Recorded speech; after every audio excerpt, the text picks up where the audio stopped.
My name is Matilda Reckford, and I'm the project manager for the EHLS program at the Center for Applied Linguistics. And I'm joined today by Meredith Shoemaker at the Institute of International Education. All right, and like I said, please use the Q&A box to enter any questions and comments you may have during the webinar. So during this webinar, we're going to talk about the English for Heritage Language Speakers program and what it offers and its requirements. We'll also go into detail about the application process and talk a little bit about the skills testing. We'll talk about the application process and provide you some tips to keep in mind as you apply. Like I said, please type any questions in the Q&A box and we'll be answering those at the end of the presentation. So let me do an overview of the EHLS program before we dive in deeper. So EHLS is a scholarship program for native speakers of critical languages. It has a focus on professional English communication skills and career skills, and it trains advanced speakers of English to be effective communicators and strong candidates for federal jobs. It's hosted by Georgetown University in Washington, D.C. Every scholar admitted to the program receives a full scholarship funded by the federal government. The program is 8 months in length. The first 6 months are full-time on the Georgetown University downtown campus, and the final 2 months are part-time conducted online. Participants are native speakers of critical languages who have a strong interest in public service. EHLS scholars come from diverse cultural, educational, and professional backgrounds, but they are all united by an interest and a commitment to public service. A little bit of background. So EHLS was established because critical language skills are in high demand in the US government. There are other government-sponsored programs to teach critical languages to native English speakers, but this is the only program designed to prepare individuals with native knowledge of critical languages for the federal workplace. EHLS is a partnership between 4 organizations. So the Defense Language National Security Education Office, or DELENCIO, provides funding. The Center for Applied Linguistics, where I work, we oversee instruction and we coordinate language testing. Georgetown University provides instruction. And the Institute of International Education, where Meredith works, oversees the application process. EHLS started in 2006, and 2025 will be our 20th program year, which is definitely a milestone. So who is eligible? Let's talk before who's eligible, let's talk about the benefits and terms. So the scholarship are awarded through the Defense Language National Security Education Office, or DELENCIO. Every scholarship provides full tuition and fees for the 8-month academic program, in addition to a living stipend that is $3,600 a month for the first 6 months of the program, and $1,200 a month for the last 2 months of the program. For scholars moving from outside the DC area, the funder, DELENCIO, also can reimburse relocation up to $1,000. Other benefits include a health insurance and a certificate from Georgetown University upon successful completion of the program. And that certificate in itself opens a lot of doors, especially in the DC area. Scholars must agree to the terms that we have outlined here. So that's full-time attendance and successful completion of the academic program, agreement not to work during the full-time portion of the academic program, and acceptance of a service requirement after completing the academic program. Oops, all right. So you must be a US citizen at the time of application. You must be a native speaker of one of the languages that is listed here, and you must have a professional level proficiency in that language. You must have advanced proficiency in English, and your proficiency in both English and your native language will be formally tested, and we'll discuss the details of that process later in the presentation. You must have a college degree that's at least a bachelor's degree. You must be able to use the internet, word processing, and PowerPoint. And you must commit to a full-time day program from January through June at Georgetown University. And you must be willing to work for the federal government for 1 year in a position with national security responsibilities. It will be your responsibility to find that position. So the application is currently available, and you can find it on our website. The deadline for the application is June 18th at 5 p.m. Eastern Time, June 18, 2024. Once your application is submitted and it's considered complete, applicants will be invited to schedule an oral proficiency interview. These oral proficiency interviews, or OPIs, will be administered through July 12th, 2024. We highly recommend submitting your application early so you can schedule your OPI as soon as possible and receive a time that works with your schedule. And we'll also talk about that later in the presentation. And then EHLS staff will notify candidates of their status in September. Some candidates will be provisionally selected to move on to skills testing. And in late September to early October, these provisionally selected candidates will complete what we call the skills testing. So that is additional language testing and a basic technology skills test. And in early November 2024, EHLS will notify candidates of their final status. And then the program will start January 6, 2025. I'll pass it along to Meredith. Great, thank you, Matilda. Welcome, everyone. I'm going to talk to you a little bit today about the application process. As Matilda said, IIE works with EHLS. We manage the application selection process, the online application. So if you have questions about the application itself, please direct those to us. We'll have information about where to direct those later. There are two main stages in the application process. So all candidates will complete stage 1, while only some candidates will be invited to stage 2. So within stage 1, we have steps 1 to 3. So step 1, you prepare your application. Step 2, you submit your application along with the supporting required documents. And step 3, you complete an OPI in English. And then as part of stage 2, step 4, if you are invited to, you will take the language and technology skills tests and receive notification of your results and status. So those are the required pieces of a complete application that will, for someone who could be selected. But everyone who moves into review will have steps 1 through 3 in stage 1, and only some will be invited to step 2, stage 2.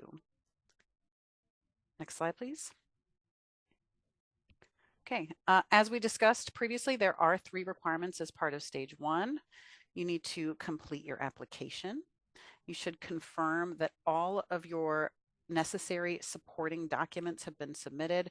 That includes things such as recommendation that is required, or multiple recommendations if you're going to request more than one, that you have submitted your transcript. If you have a foreign degree, you need an evaluation, things like that are your required supporting documents. And then you need to submit those by the application deadline of June 18th.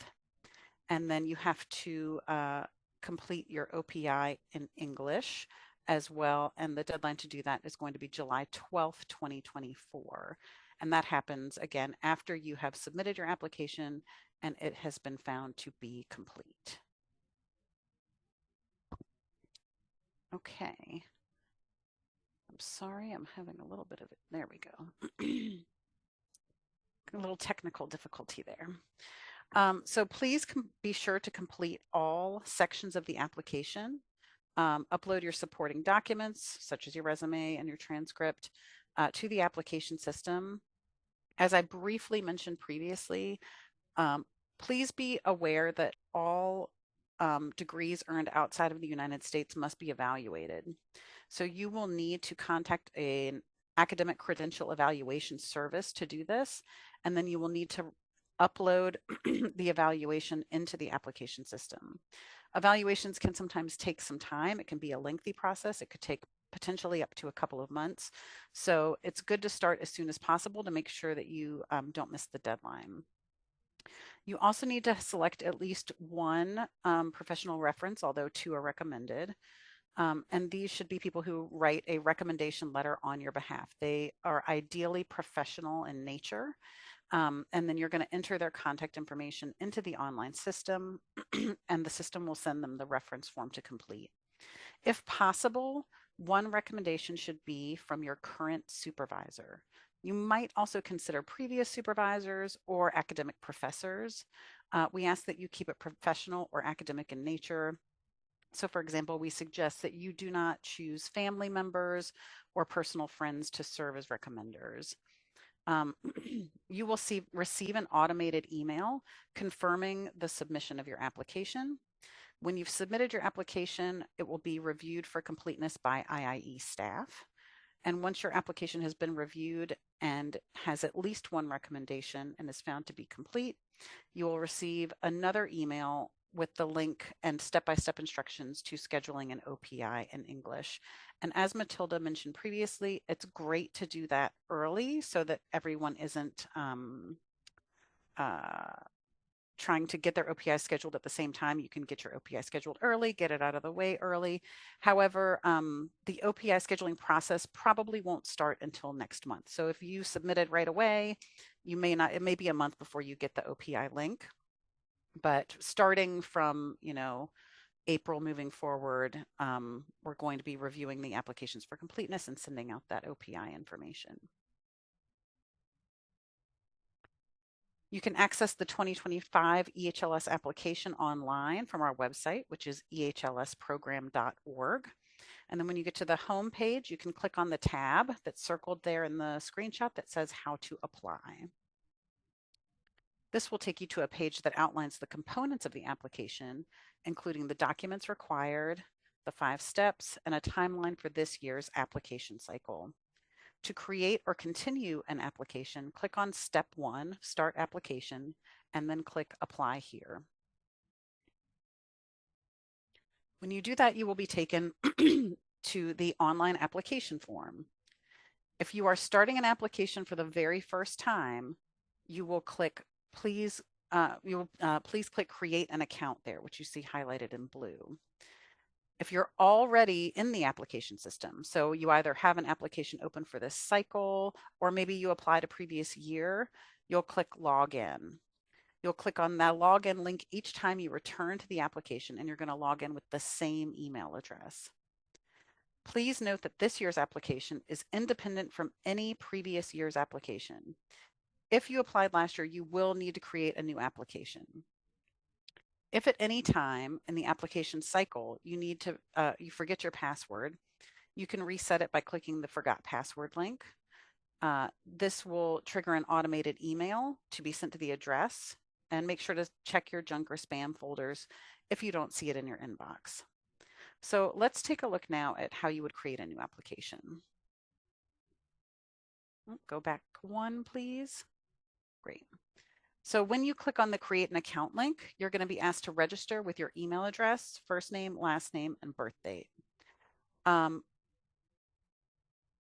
Please note that you will be asked to use the birth date later to verify when you log in. So please don't just pick a random date for that. Please use your actual birth date and then click Continue. Once you've clicked Continue, please check your email and find temporary login credentials. Please make sure to check your spam folder in case the email is sent there. All of the emails that are going to be sent from the application system, if you have a really excitable or zealous spam filter, sometimes they'll get filtered in there. So if you have a junk mail or spam mail folder and you are expecting to receive an email from the system, that's a good place to check. You'll be then asked to enter your temporary PIN and your birth date that you entered on the previous screen and log in. And then you'll be prompted to create a new password. Once you've created the new password, click Set Password. From there, you'll be able to start your application. You'll click Start New Application. and the application will open. Once you've selected Start New Application, you may proceed to the application. When you open the application, it will take you to the first page of the application shown here, which displays information regarding the program. It also includes some links with some additional information, so please read this carefully. Click continue there will be a continue button at the bottom of each page of the application, and you'll click continue, and that will take you to the next page, which is the eligibility page. You must meet all of the eligibility requirements for the program to proceed in the application. You must be a US citizen. You must be a native speaker of one of the listed languages, and you must hold at least a bachelor's degree. If you do not meet all of the criteria, you will be unable to continue in the application. After confirming your eligibility, you will be able to proceed with the application. The deadline for submitting, as we previously mentioned, is June 18th at 5 p.m. Eastern.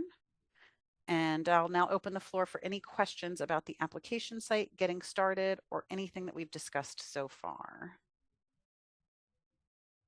So I think we often get the question, will the application save questions as I go along? Is there like a save button? Like how does that work? That's a great question. There is no save button in the application. However, the application auto saves every time you move from one page to the next. So you see here on the side of this screenshot, this sort of left-hand navigation bar where each part of the application has a highlighted blue link. As you move between these pages, the application will automatically save. Similarly, as I mentioned previously, there will be a continue button at the, at the bottom of each page. And when you click the continue button, that will also save the application. However, you must either click continue or navigate to a new page to save your work on that page. If you enter in a bunch of information and you just X out of the application, it will not be saved. And then we have a couple questions on requirements. So is there an age requirement? No, the only eligibility is what I guess is listed here and what we listed in the previous slide. And no GPA requirement. I don't know, Meredith, if there's any other details with how that is shared on transcripts or anything like that, but it's not a requirement. Yeah, there's no GPA requirement. As mentioned, you do need to include a copy of your original transcripts as well as an academic evaluation if you earned your degree outside the US, but there is no GPA requirement. We have a question. Can I use my previous supervisor as a reference? Yes, definitely. You can, any sort of professional or academic reference is acceptable. Professional is preferred, but it doesn't necessarily have to be your current supervisor if that doesn't make sense for you, right? You want somebody who's going to give you a great reference. And then how many references? So we require one reference and we prefer two. So if you have time to find a second reference, please do that. That would probably help your application. What will help your application in terms of your references is telling your supervisor, whoever's writing the reference for you, about the program. Tell them about it. Tell them, give them a website, the palm cards if you were able to pick one up at one of our events. And let them know about why you think you would be a good fit in the program. So that will definitely make for your person writing a reference, make them write something appropriate for this program. And then we have questions about testing. So we'll talk about testing in just the next slide, but I'll definitely answer the question right away. So is the testing in Washington, D.C.? No, it's all virtual. So the English OPI and all other testing as part of the application process can all be done virtually. Great. And I see one new one that says, my native language is not listed, but I know another language that is listed that I studied since elementary school. And studied in all the way through college and able to do research? Can I mark that language as a native speaker? So we had that question at the last webinar last week, and I think definitely having some professional or some formal education in the language is a good indicator that you would fit the native speaker box. Of course, native speaker is kind of a wide term that could be interpreted in many different ways. And of course, your language will be formally tested, and we'll talk about what that looks like for your native or critical language. And and then so reading those requirements, you can see if you think that applies to you. But I think in the specific case of that question, I think you said you had some formal education in that language, so I think that would qualify. And I will note that in the application, there are two different fields where you say what your native language is and what your EHLS critical language is. So you might say, if you have professional level and professional training in a particular language that is on the critical language list, but your actual native language is a different language. We do sometimes have people who say, okay, my native language is X, but the language that I'm applying for, my EHLS critical language, which is one of the languages listed, is one of the languages listed there. So that is an option in the application. You don't have to say that a language is your native language if it isn't. You just note that which critical language you're applying for, and that's the language that you would be tested for. Yes, and it's actually the language that you will be asked to conduct your OSAP topic. So this presentation today doesn't go into too much detail about the OSAP, but the open source analysis project, which is the capstone project of the education at Georgetown, is some research that you do with a mentor from a federal agency, and you're doing that research in the language that you've selected in your application. So expect that that's going to be the language that you will use for that as well. And I see one more maybe before we move on that says, does the testing include writing?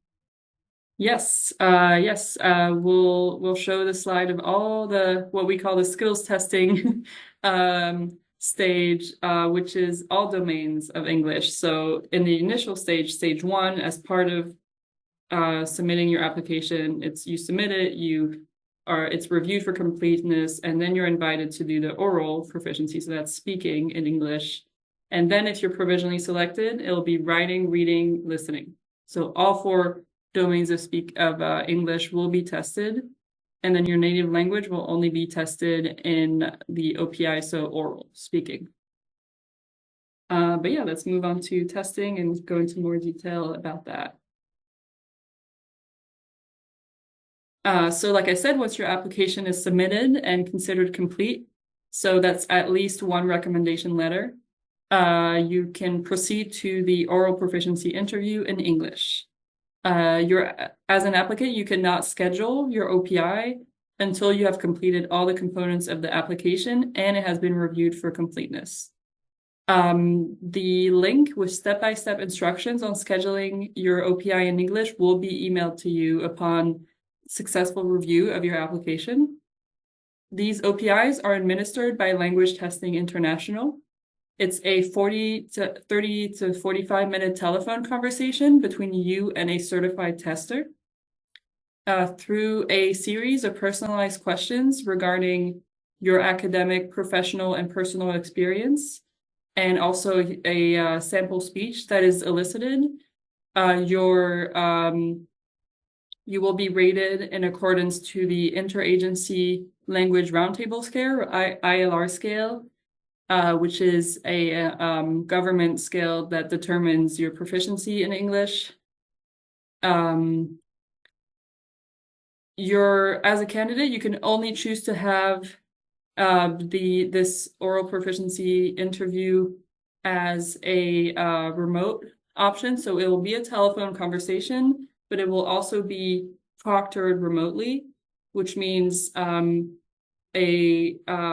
need to have your phone, but you'll also need to have your laptop and Zoom for someone to check your environment and check that it is a secure environment, that it is indeed you'll show your ID. So that will be done virtually at the time of your oral proficiency interview. So once your environment is determined secure, then you will have the telephone number given to you and you'll call the tester. These tests are administered through July 12th, but your application must be submitted on June 18th. So that is not a very big window of time. And like we said earlier, if you submit your application earlier, you can secure a date and time that works for you and your schedule. You must complete an OPI by 11:59 p.m. Eastern Time on Friday, July 12th, 2024. You cannot reschedule an OPI within 24 hours of the scheduled test time.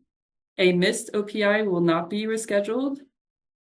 And applicants who do not complete an English OPI or who do not meet a minimum standard of 2 in the ILR scale, that is limited working proficiency, will be disqualified from consideration and they will be notified of the decision.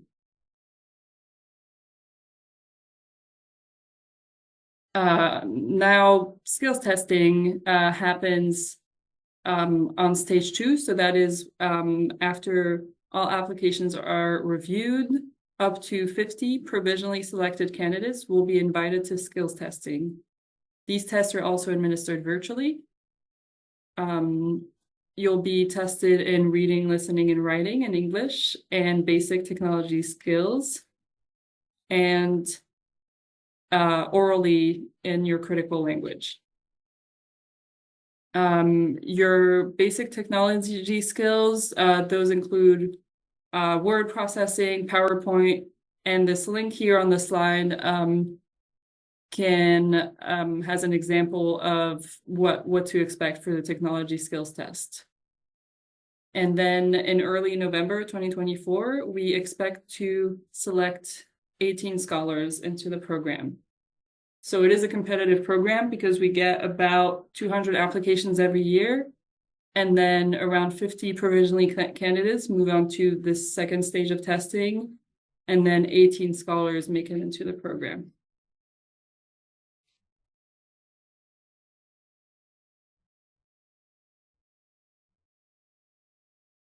So you will take the listening and reading test. It's a computer adaptive test. So it will be an hour. Well, it will be, yeah, I guess about an hour. And it will be a test kind of with a portal, and you can kind of answer the questions against the computer. So it's not with a live person interacting with you because it's listening and reading, but you will also be proctored remotely to make sure your environment is secured. And then the writing test will be scheduled and proctored virtually by us at the Center for Applied Linguistics. And so that will be a Zoom meeting. We'll give you a couple options of dates where you can join us. And all attendees on the Zoom will check that their environment is secure, and then you'll have an hour to complete your writing test on your computer while we also proctor you on Zoom at the same time. So this test evaluates candidates' general proficiency in English. These questions cover general interest topics and common social and professional situations. There are no sample test materials available for review. To prepare for the test, we recommend reading the newspaper, listening to the news on the radio, and using your English and your native language in discussions of current events and in professional contexts. You should be prepared to utilize skills like file management, word processing, presentation software, internet navigation, and emailing. That's for the skills test. And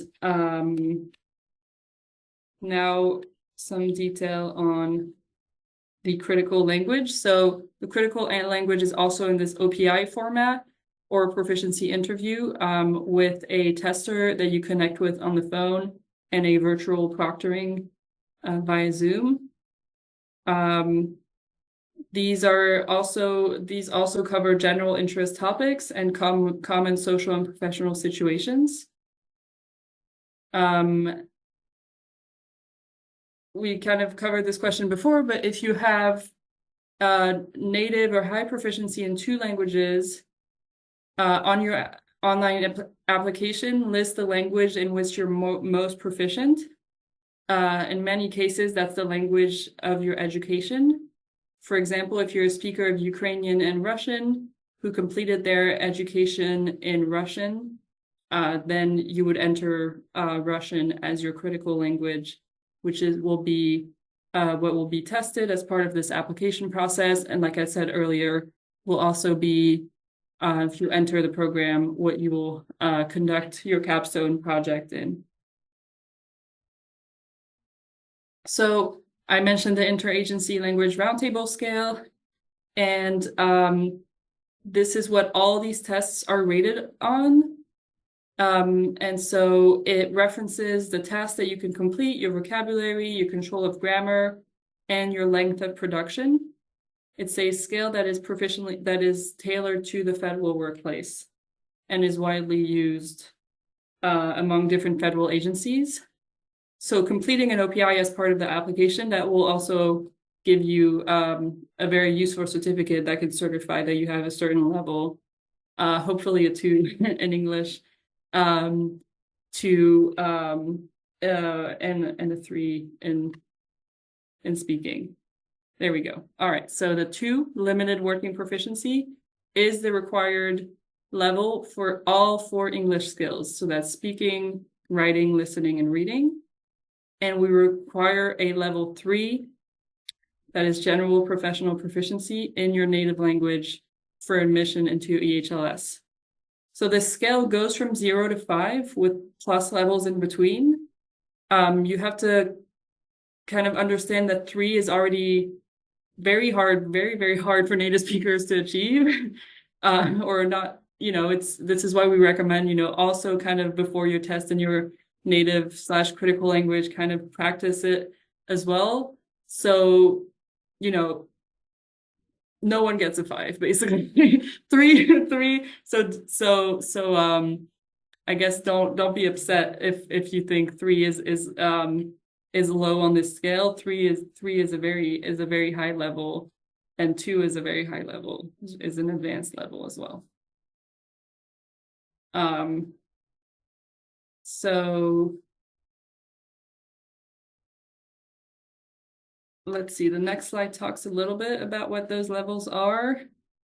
This is a summary that is based also on the ILR website. You can research Interagency Language Roundtable Scale, and it gives you in a lot of detail what each level means.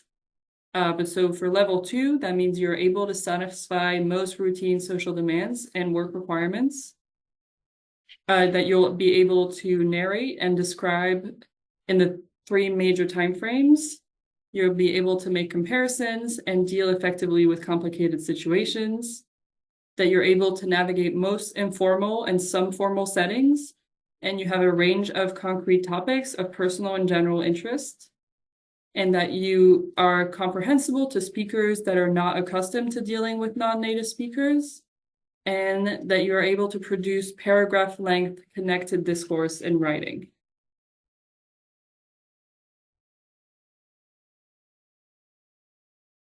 And then what does a 3 mean on the ILR scale? So that means that the individual can speak the language with sufficient accuracy and vocabulary to participate effectively in most formal and informal convections on practical, social, and professional topics, that you're able to discuss topics extensively, that you're able to hypothesize, support your opinion, and deal with linguistically unfamiliar situations. That you're also able to navigate most informal and some formal situations, and that you can navigate a wide range of concrete topics and some abstract topics with special fields of interest and expertise. Your errors almost never interfere with communication or distract the native speaker from the message. and that you're able to produce extended discourse and conceptual links between paragraphs.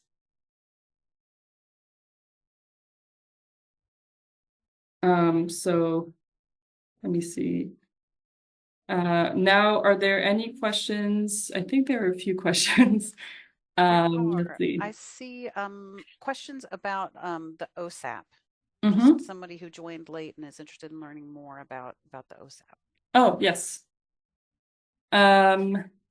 So the open source analysis project is a big focus of the instruction at Georgetown University during the EHLS program, where participants are paired with a mentor from a federal agency that provides them with a topic of interest to the agency. And they conduct research with the mentor. The mentor is very interested in your skills and what you have to provide in terms of your cultural and linguistic expertise of the region that they're interested in.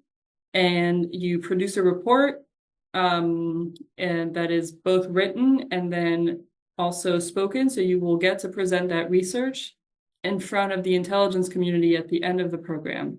So that is a very impressive event where our scholars are able to show off, everything that they know and everything that they were able to achieve during the program.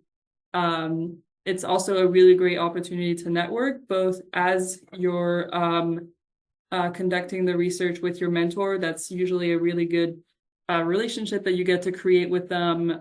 Mentors can be, references. They can also sometimes hire scholars after they graduate. And then, people in the audience are also there interested in offering positions to our scholars. So it's a very unique opportunity. And there's a And follow-up question to that. yeah, Oh, sorry. And that is, will that research be written and presented in English? absolutely. Yes. So it is conducted. You're doing open source research. So you're looking at what's out there in all languages that are available to you that you know and understand. But then the report itself is written and presented in English. And then there's a question, on what dates will we know that we're provisionally selected for stage 2? I wish I knew this by heart. I feel like I'm gonna have to go back to that slide. Yeah, So I'm not and making there's a probably not a mistake. specific date exactly so much as generally sometime around this month. Stage 2, let's see.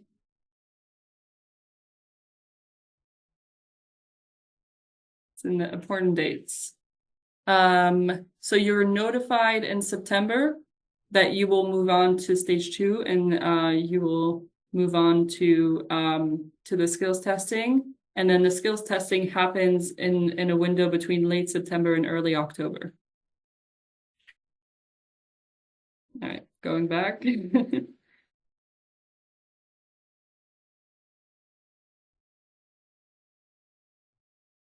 Roundtable skill, level 3. And now I'll pass it back to you, Meredith, for some tips for applicants. Great, thank you. Okay, let's talk a little bit about tips for applicants in stage 1. So a tip is to use information from your resume to complete the employment section of your application. The information that you fill into the application should be consistent with your resume, making it easy for the application reviewers to understand your education history, your work history, and any gaps. As we mentioned earlier, please gather transcript documents as soon as possible. It can take time to get a copy of an official transcript, and it can take time to get the transcript evaluation, which is required if your transcript is from a foreign institution. Transcript evaluations must show the equivalency of a U.S. bachelor's degree or higher. We share in the application a link to a list of credential evaluation services on the website, as well as in the application. You are not limited to those credential services on the list, but those are a good place to start. If you use someone outside of the list, you want to make sure that they very clearly state if the transcript shows the bachelor's degree or what equivalency the degree is. We recommend that you ask for your references early. You're going to list the references and their contact information, and that will send an email to the references directly from the application. They will get a link in that email with an online form to fill out. They can also choose to submit a letter, and they need to do this on their own. So they get the email, they fill it out on their own on their timeline. So they do need to have the references submitted by the deadline, your same deadline for submission, which is June 18th. So do ask for them early. Make sure they know you're asking for them so they know it's coming. Make sure they know what the deadline is. And if you need to, you can follow up. And we, as we've said multiple times already today, we do recommend that you submit your application sooner rather than later so that you can get that OPI scheduled and have some time to schedule that when it's going to work for you best. Moving on, for some additional ones specific to essays, we really recommend that you write specific and detailed essays. It is important that you clearly demonstrate your interest in working for the federal government. When you are looking at writing your essays, you can review the program selection criteria, which is available on the website under Is EHLS for Me, eligibility criteria, selection criteria, and take a look at what the selection criteria definitions are posted on the EHLS website. This is not secret information. You can find it on the website and see how your application is going to be rated against what criteria. And the other thing I would say with regards to essays specifically is please make sure you're addressing the prompt or prompts, multiple prompts in the essay. So if the essay asks you a specific question, answer that specific question. Don't write about a different topic. If it asks you to address 3 different things, answer those 3 different things and try to keep on topic to the extent possible. Okay. So this is a screenshot from the EHLS program website. There are selection criteria definitions that reviewers use to assess each criterion. So you can take a look and review the definitions so that you know what reviewers are looking for. So you can click on that link there and see what are reviewers seeing when they go to look at the application and rate it to determine who will move forward into that stage 2. So tips for stage 2 is that you can check. We have a self-assessment for the technology skills test on the website, where you can make sure that you have all the technology skills needed for the program. And then let's see, let me show. I think we have a screenshot on the website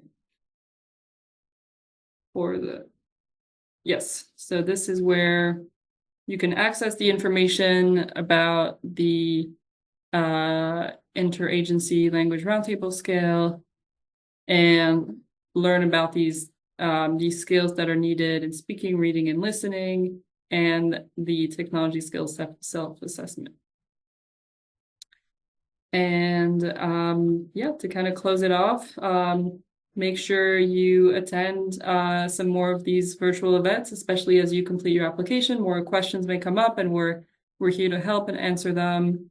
You can always reach out to us via email, but these Q&A sessions are good because you can see other people's questions, and that could be very relevant to your situation. Our Q&A sessions also have special guest alumni that come and can tell you about their experience during and after the program.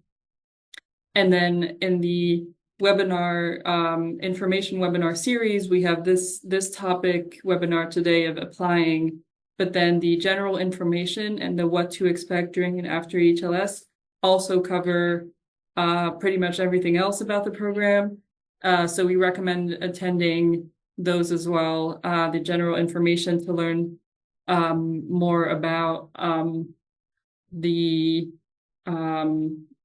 curriculum and what happens in terms of instruction and what happens during and after EHLS. Also more about instruction and and a speaker from Georgetown University that details the schedule, and then speakers from our funder, the Defense Language National Security Education Office, that talk about the service requirement. And so those are very helpful presentations as well. And then you can follow us on all the social media to know about these events, to know about where you could also meet with us in person, where we do information sessions as well. And here is our contact information with questions related to curriculum and Georgetown facilities. Our colleague Maria at Georgetown can answer those questions. Any questions on testing, I would be the contact person at those email addresses, and then Meredith can answer questions on the online application system. Of course, if you end up emailing someone, a question that is not exactly the right topic, we'll reroute and make sure your question is answered, and we're always here to help. And I see that there's a lot of questions in the Q&A, so we have time for those as well. Yeah, there are. I see a bunch here. So let's see. This is definitely something that I'm not sure off the top of my head, but I think I do know the answer to this. But do participants live in Georgetown dormitories? So depending on the year, we sometimes have Georgetown lodging available for scholars. That's one of the options that is available for scholars to explore, whether that's somewhere that they would want to live. But it's not provided to you, for free. It's just one option that you can have access to on top of other types of housing that you can look for yourself. And that's what your living stipend would also help cover, would be lodging. I see one here that says, should we include all work experience on a resume or only that related to the program? So there's two different ways that you submit your work experience into the application. One is that you upload your full resume in and of itself. And on your full resume, you can, it's up to you, but you can include as much as you want. So if you want to include your full work experience on your uploaded resume, then you can do that. There's also an employment history section on the website, and that's where you one at a time provide some information about previous job experiences. And on that one, you are limited in the number that you can upload. So if you've had a very large number of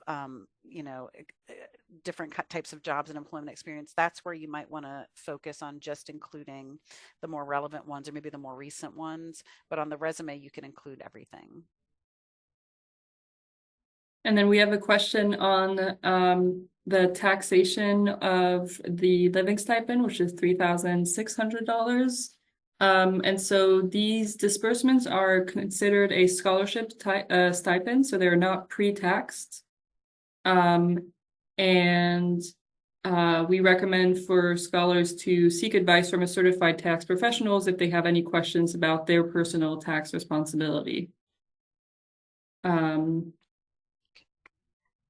Can I retest to improve my score? I'm assuming that this is about language testing specifically. Yeah, and I'm assuming this would be for someone who would have applied in the past and already has some past tests. And in that case, absolutely, you have a choice. You can use your score from previous years, or you can retest to improve your score. That's up to you. I guess it's kind of a benefit to have applied again, that you could just use your score. There is a certain validity time, so we definitely check with you. Yeah, and we definitely check if it's valid, if you can use that, or if we need you to test again. But yeah, we certainly encourage applicants to try and test again if they want to improve their score. However, Matilda, am I correct in my assumption that if this is their first time applying, they get invited to do the OPI, they don't meet the threshold, they do not have an opportunity to retest in this same year? That's right. Yeah. Yeah, that will be when we definitely encourage those who did not meet the threshold of 2 in all 4 domains of English. and 3 in their critical language to apply next year. If I have my foreign bachelor's degree certificate in English, should I upload it also along with the evaluated one? So the evaluation, you're required, if you earn your degree outside of the United States, you're required to upload both a copy of the transcript itself and the evaluation. If you have also a translation of the original transcript, that's great. You can upload that too. It's not required, but it's helpful. But you do have to upload at a minimum the transcript and the evaluation, and a translation of the transcript does not count as an evaluation. So you do have to get that from an academic credential evaluating service. Will we be informed that the references wrote the recommendation and sent it to us? And what should they talk about? So yes, you will receive an email when the reference form is submitted on your behalf, just so you can keep track of, sort of whether or not you want or need to be following up with your recommenders. So there are two parts of the recommendation. One is required, and that is a form. So they will be completing a form where they're speaking to specific attributes that you might have in terms of skills or abilities or their experience working with you. In addition to that, they can optionally upload a supporting letter. There's nothing specific that they should talk about that isn't included in the form, that they're not already addressing in the form. But if they want to share some, a great experience that they've had with you that supports your application, then they can do that. There's nothing specific that the reviewers need to know that isn't already included in the form. And then can we tell you a little bit about the curriculum and what is taught in the program? So like I mentioned, there's definitely an upcoming webinar. We will go into a lot of detail about that. And there's past recorded webinars on our website. So you could also review those in the meantime. But yeah, the curriculum is focused. There's different classes on written and reading and writing and oral professional communication and a career skills class where you work on developing a beautiful professional portfolio, really polished resume, preparing for interviews, mock interviews, and the career skills class also includes every Friday a speaker series where representatives from different agencies come and present their agency to you and are there to kind of sometimes grab your card or give you theirs and are very interested in in you and talking to you about careers at different federal agencies. So there's a big focus on the program on making you a great speaker and a great writer, very adapted to the federal workplace, and preparing for this this oral presentation of the open source analysis project, making sure that you can really grab your audience's attention and and be a successful candidate for federal jobs.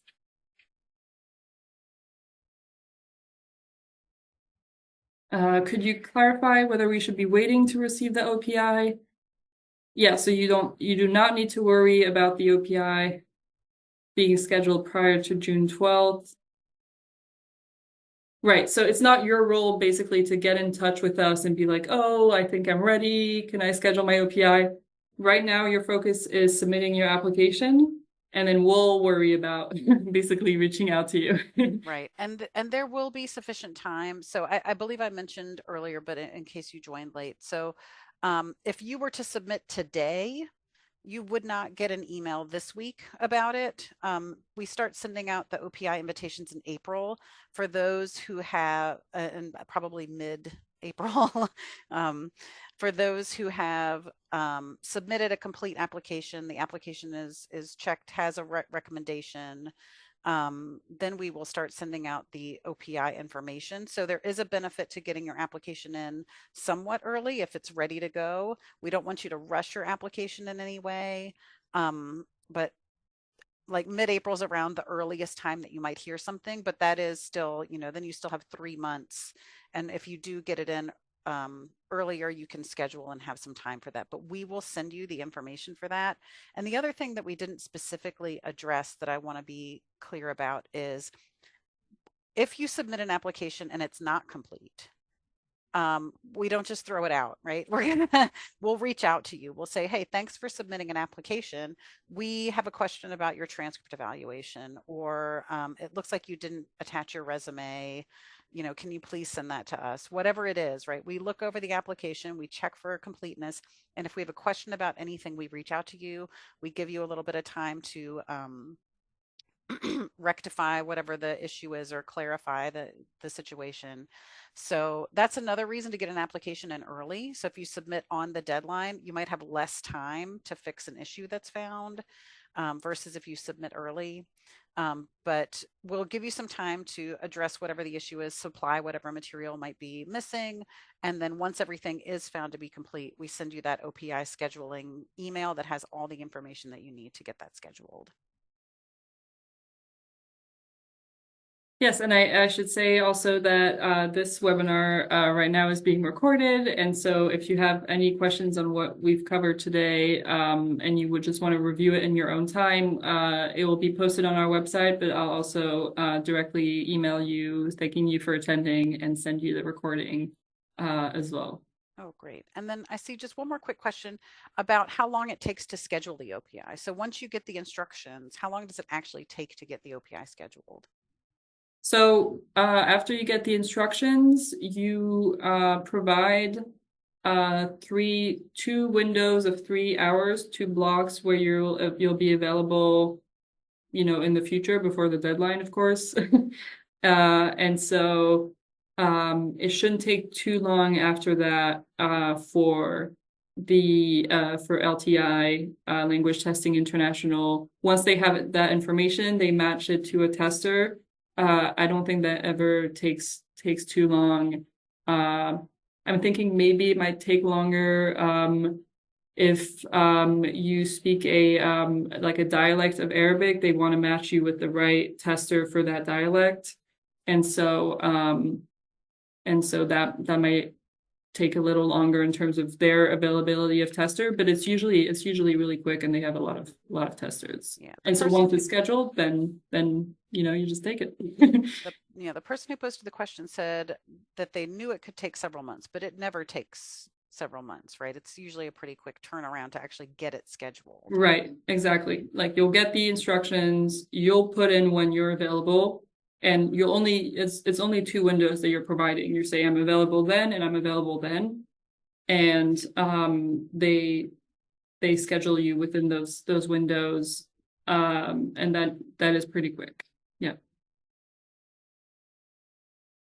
And it's 3 p.m. already. Thank you so much for spending this time with us. And if we didn't get to answer anything, again, please reach out to us. And we also hope to see you at future Q&As and webinars. Yeah. Have a great afternoon. Thanks so much. Thank you so much. Bye.